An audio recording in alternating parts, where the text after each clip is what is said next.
Hello and welcome to VLearn Virtual Learning Network. This is session number 15 of Hindi. Topics to be covered in this session are pratyay, that means suffix, samas, that is compound, pad parichay, that is parsing, shabd gyan, that is word study, अनेक शब्दों के लिए एक शब्द, that is one word substitutions, विलोम शब्द, that is antonyms, पशु पक्षियों, sound of animals and birds, विराम चिन्ह, पंचुएशन, विराम चिन्ह लगाइए. लेट अस स्टार्ट फ्रॉम प्रत्यय, that is suffix. What is actually suffix? जब भी हम किसी अक्षर में, किसी भी शब्द में बाद में कोई शब्द लगाते हैं, शब्द का अंश लगाते हैं और उसके अर्थ को बदल देते हैं, वह प्रत्यय कहलाता है. जो शब्दांश शब्दों के अंत में लगकर उनके अर्थ को बदल देते हैं, प्रत्यय कहलाते हैं. So the parts of words which when added to these words, so at that time when they are put at the end of that word, so they make a difference in the meaning of that word. Like for example, we can see here पढ़ने वाला, लिखने वाला, रख वाला, राखन हारा, खेवन हारा, पालन हारा, लड़ाका, धड़ाका, धमाका. Now samas, when we put two or more than two words together, they make a special word and these words are called samas. Like आजीवन, so it is called जीवन भर. If we say when we put it into different words, when we explain the meaning of the word, it becomes जीवन भर. यथा शक्ति, शक्ति के अनुसार. भर पेट, पेट भरकर. हर रोज, that means रोज रोज. रातों रात, that means रात ही रात में. प्रतिदिन, दैट मीन्स प्रत्येक दिन. निडर, डर के बिना. पद परिचय, दैट मीन्स पार्सिंग. वाक्यगत प्रत्येक पद, that means every word, if we see it has some introduction, it has some meaning, that is called पद परिचय. इन दिस वी हैव संज्ञा. संज्ञा, it has भेद, लिंग, वचन, कारक, क्रिया अथवा शब्दों से संबंध. We have to give the whole description of संज्ञा in this form. सर्वनाम, in सर्वनाम we have to give भेद, पुरुष, लिंग, वचन, कारक, क्रिया अथवा अन्य शब्दों से संबंध.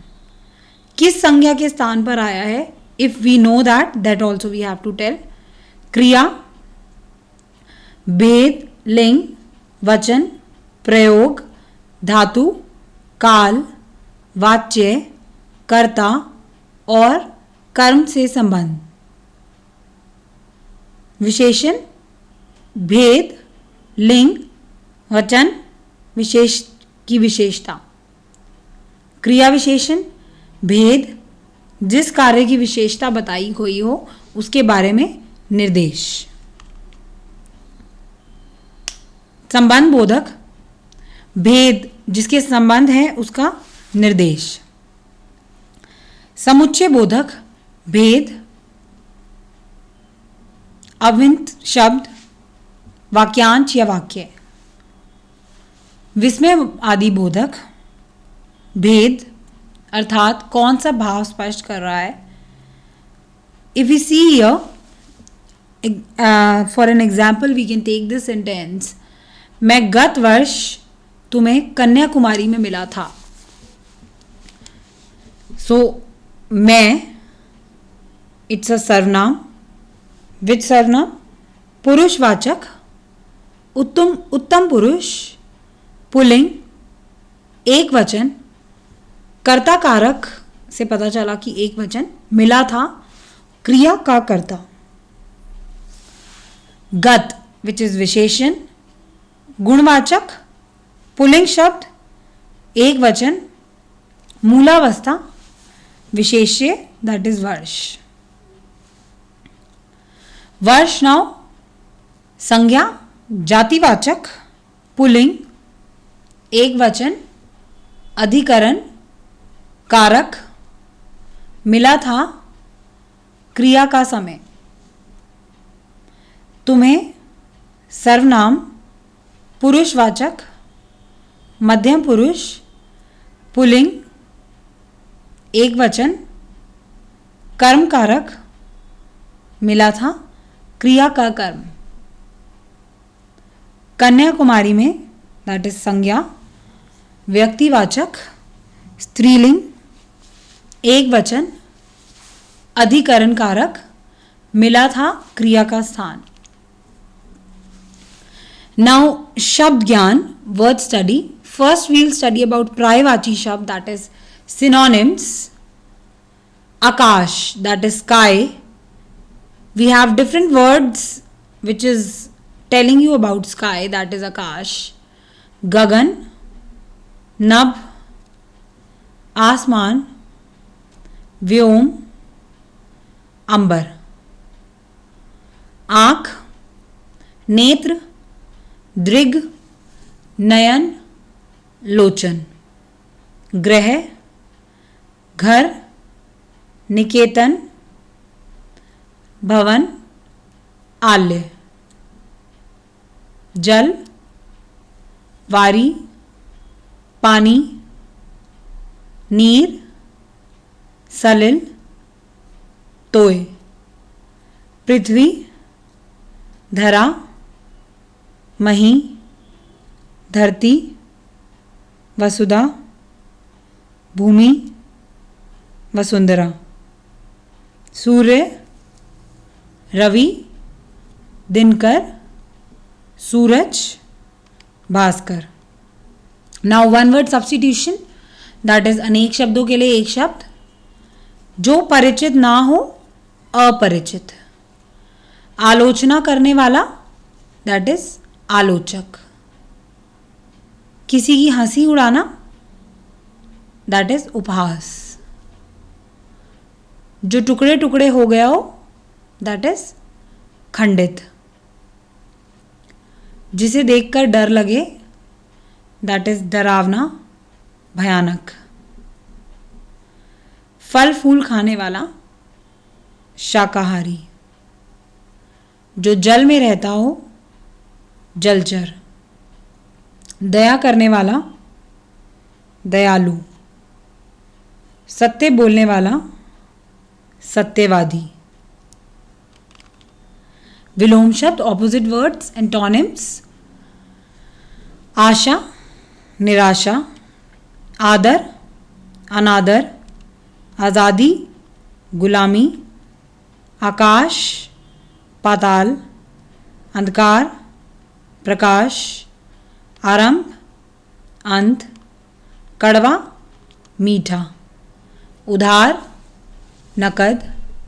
धर्म, अधर्म। धूप, छाँव।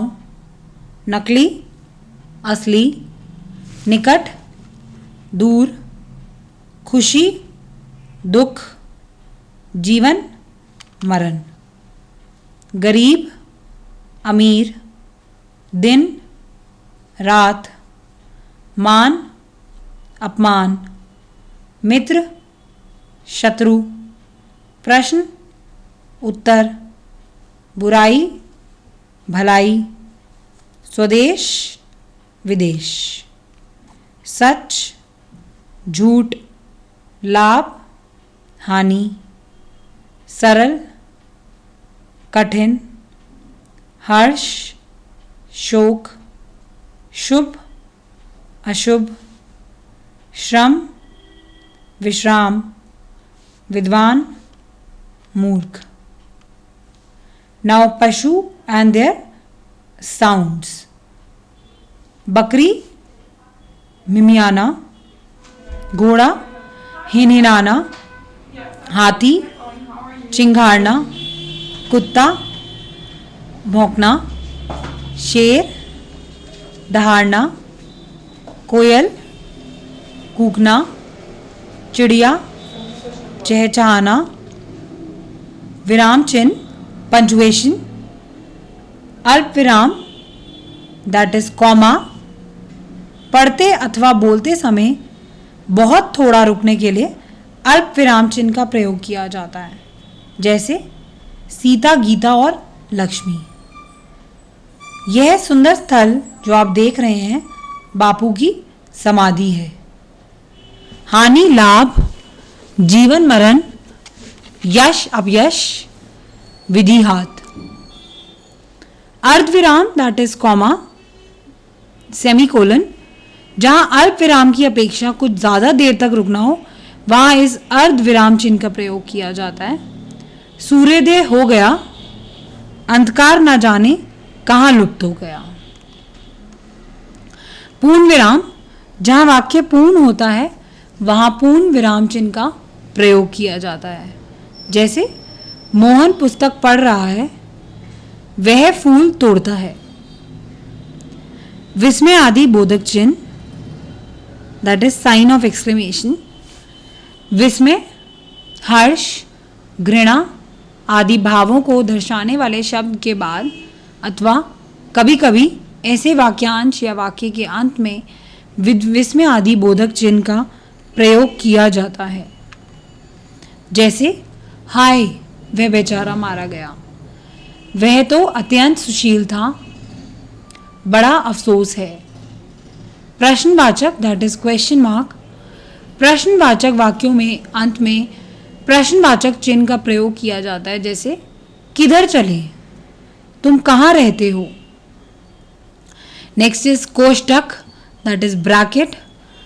इसका प्रयोग पद शब्द का अर्थ प्रकट करने हेतु कर्मबोध और नाटक या एकांकी में अभिनय के भावों को व्यक्त करने के लिए किया जाता है, जैसे निरंतर लगातार व्यायाम करते रहने से देह शरीर स्वस्थ रहती है.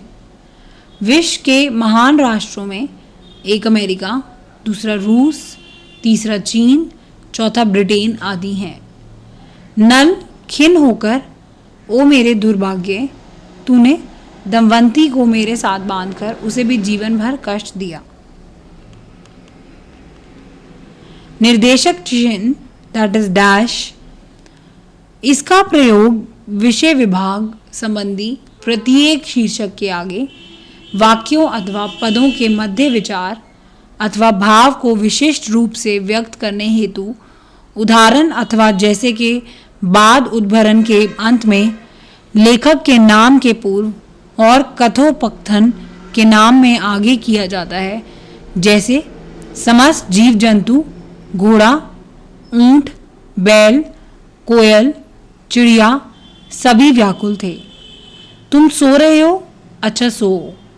द्वारपाल, भगवान, एक दुबला पतला ब्राह्मण द्वार पर खड़ा है.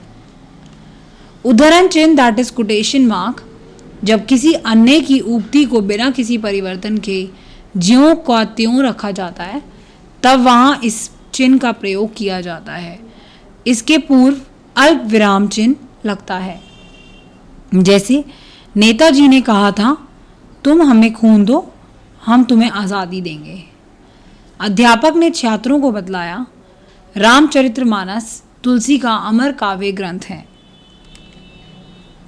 आदेश चिन्ह, साइन ऑफ फॉलोइंग.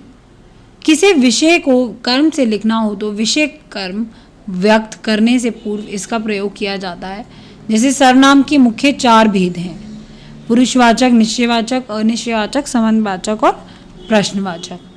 योजक चिन्ह, दैट इज हाइफन. समास किए हुए शब्दों में जिस चिन्ह का प्रयोग किया जाता है वह योजक चिन्ह कहलाता है, जैसे माता पिता, दाल भात, सुख दुख. लाघव चिन्ह, दैट इज एब्रीविएशन। किसी बड़े शब्द को संक्षेप में लिखने के लिए शब्द को प्रथम अक्षर लिखकर उसके आगे शून्य लगा देते हैं, जैसे पंडित, doctor, professor. Now you have to do it yourself. You have to put punctuation marks here, that is viram chin. I'll read it for you, then you have to put viram chin wherever you think they are necessary.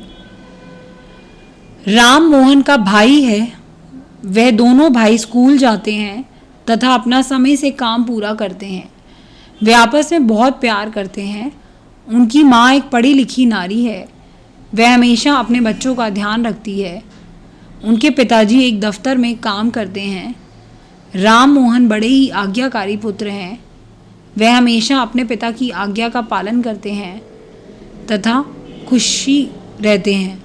एक दिन उनके पिताजी ने उनसे पूछा कि आप लोग स्कूल में कैसा कर रहे हैं, तो राम ने उत्तर दिया, पिताजी हम हमेशा कक्षा में प्रथम आते हैं तथा निश्चय ही अपनी मेहनत से के द्वारा आपका नाम रोशन करेंगे। Now you have to put punctuation mark wherever you think they are necessary. That is all for this session. You have learnt about punctuation and many other things, but you have to practice them to understand them better. That is all for this session by now. Happy learning, we learning.